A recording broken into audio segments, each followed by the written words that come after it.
What's up, guys? It's your boy Sean Walters, and we're back with another video. Today we are reacting to animals that nature has treated unfairly. Let's get it. Let's Most go. whales have long become perfect hunters, mostly thanks to their ability to ambush prey. Even their eyes are adapted for this hunting strategy. Bro, these things but are sometimes ugly, bro. centuries-old habits can play a cruel joke Literally to look animals. like dinosaurs. Hey, me if me come across one crocodile. In 2015, a crocodile was found stuck in a dried-up creek bed on Cape York Peninsula in Australia. It was a period of drought back then, and for some reason the animal crawled into a huge mud hole and it couldn't get out of there. When people discovered it, the crocodile was quite alive. It seems it didn't worry about what happened. It was just lying there, focusing on staying alive. No bother. How could it ever end up in a situation like that?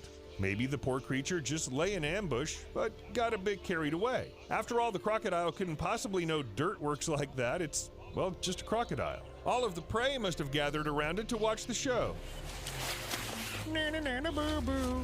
In fact, crocodiles can spend a lot of time in ambush. Waiting's not a problem for them when it helps get dinner. I've heard that. For example, some sources say the Nile crocodile is known to be... crocodile will wait up till like 4 days, just like watch you, go and come, just for make a meal out of you. Like literally we wait days for attack, and then they just attack right at the right moment just to eat you. Like what? One of the most patient predators in the world. It can wait for hours, days, or even weeks for the right moment to attack. Imagine if you had to sit still for at least an hour to eat a sandwich, because otherwise it'd run away. I couldn't. Okay, most likely our poor fellow tried to cross the dried up stream bed, but made a mistake assessing its own weight, size, and depth of the mud hole. When it started raining and there was enough water, the crocodile calmly got out and went on about its business. But that was a month later. That's because crocodiles have a bunch of skills humans can only dream of. When reptiles don't have access to food or living conditions become extreme, they sort of switch to an emergency mode. Crocodiles save energy as much as they can, moving slowly or even lay motionless. Their heart rate slows down along with metabolism. Blood doesn't flow to organs that fast. It's believed that in this extreme energy-saving mode, a crocodile can survive for up to 3 years. 3 years! So you tell me, no wonder crocodile can go without trapped eating in the mud hole. 3 years. But falling into the trap was not an accident. Of course, no one set up the mud trap to catch the crocodile, but the area where it got stuck used to have water. And water is a place where many dangers always lurk. It doesn't matter if you're a reptile or, say, a bird. Flamingos mainly feed on what can be found in the water: crustaceans, mollusks, algae. Of course, they spend a lot of time in the water from a young age, and sometimes it costs them their lives. Baby flamingos can't fly yet, so they have to wander in search of drinking water, moving quickly at the same time. If they don't, the salt will have enough time to solidify around their thin legs. It looks as if someone tied quite heavy weights to the baby's legs. Flamingo with the salt buildup on its legs simply can't keep up with the rest of the flock, which means it's doomed. You get it, right? Even salt in water can be fatal. Okay, what about freshwater? Should everything be simpler there? Well, only if you forget that water tends to freeze. The Greek lake Castoria, frozen over in the winter of 2019, trapped many birds that lived in the area. They just didn't expect the water they used to swim and eat in to suddenly become solid. And so they got stuck in the ice. Swans, pelicans, herons, everyone who remained in the water at night when the water froze were trapped in the ice. If not for the help of people, they probably would have died. This is not a rare situation. A cold snap often surprises birds not only in Greece. Their wet legs stick on the ice. Sometimes the entire bird freezes to it. Keep in mind that it's not even a saline lake. Damn, I overslept. Though a similar story also happens with dolphins. In 2015, scientists first reported polar bears preying on white-beaked dolphins at Svalbard. It had seemed that catching a dolphin is way harder than a penguin or a fur seal. After all, they're quite large and don't crawl under the ice. But they can get trapped in it.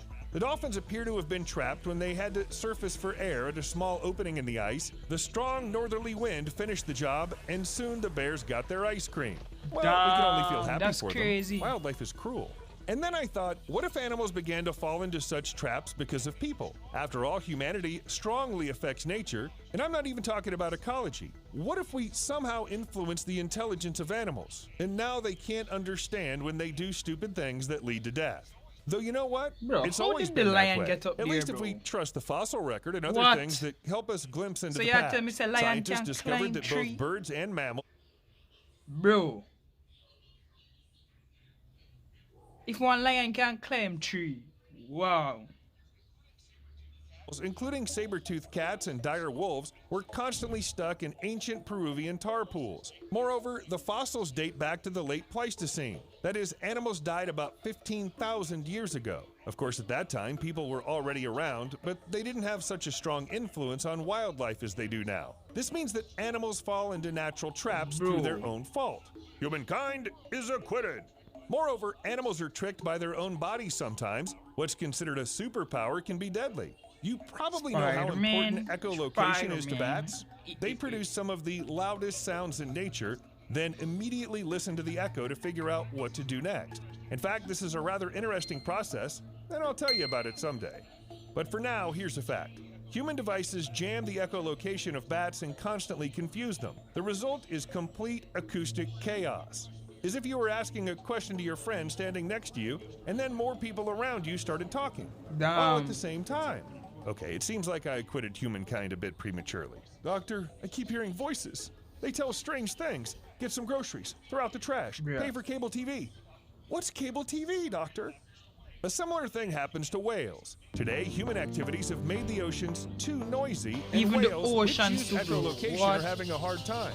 The constant noise and signals from human devices not only prevent animals from communicating, but also confuse them, forcing them to choose the wrong direction. According to one of the theories, this is why whales get washed up on a beach. They simply don't understand where they're swimming. Some experts also argue that due to interference, whales mistake ships for their relatives, approach them, and then it becomes too late. Try to dodge a fast giant vessel controlled by a human who doesn't really care there might be animals around. In fact, ships have long been a serious threat to whales. The faster the ships and the bigger their number, the greater the danger. After colliding with a really massive vessel like a container ship, the whale gets fatally injured. Marine biologist and director of the Benaif Ocean Initiative, Doug McCauley, says it's like being run over in one go by 3,000 semi-trucks. No chances. But even animals that don't know about echolocation can become victims of their bodies, like dogs. Their keen sense of smell can also become their demise. If the animal ends up on the Overton Bridge in Scotland, it's more than 49 feet high and looks quite ordinary, but dogs often leap off the parapet here for no apparent reason. That's crazy. Well, the outcome shall be clear. For a long time, people couldn't understand what was the reason. There were talks about the curse, but in the end, it turned out the minks were to blame. The smell of urine from minks living under the bridge makes dogs want to immediately track down the animal, and they simply don't understand there's nothing behind the parapet. It's made of stone, and you can't see the ravine. Listen, people are to blame again, and I haven't even mentioned bees yet. Several studies claim power lines, or rather their electromagnetic fields, have a negative effect on bees. Seems like in one of my previous videos, I already mentioned that bees depend a lot on electromagnetic fields. No wonder that when such fields are created artificially, bees can't navigate in space, have problems reproducing and pollinating, they even lose part of their ability to remember various important things. But don't worry, wild nature has plenty of ways to fight insidious electricity. Squirrels often cause serious power outages. In the summer of 2013 alone, 24 states in the United States reported at least 50 power outages caused by squirrels. They bite wires, sneak into transformers, they even cut us out of the internet. Some people call these the most effective cyber attacks. And that's not all. Animals also target nuclear sites.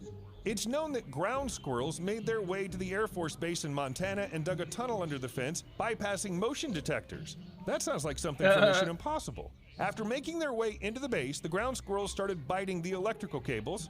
I'm starting to think animals are waging a war with us, and we don't even know about it. At the same time, squirrels, the creatures who leave thousands of people without electricity, can die simply because of their own bodies.